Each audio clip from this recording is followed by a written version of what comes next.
I know you've heard about it, the occasion when I was in Lexington, Kentucky, and the audience was totally segregated.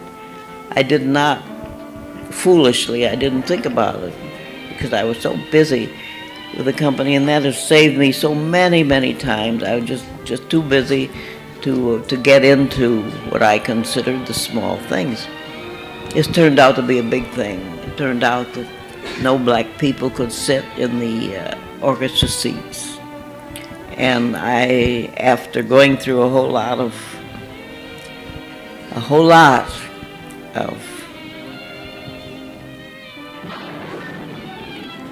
resistance,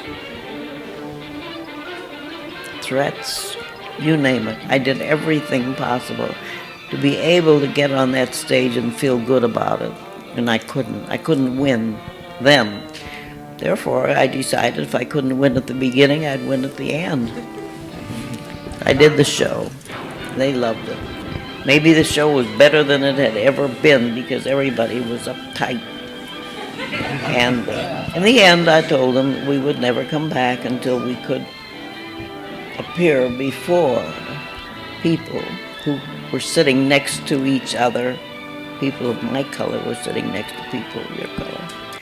A lot of people in the audience didn't know it. They had no idea that this was the case. And this is one thing I have to say, you have to be very, very careful about racism. There is conscious, active, violent racism. There's a kind of racism that is simply pure ignorance. People just don't know. And they don't know, and they don't think, and they follow. And all of a sudden they're faced with something which is against their Christian principles, social values, everything. But they did not know that until it was put before them. That night I decided to put this before them. Pinned on the back of one of my fancy little skirts.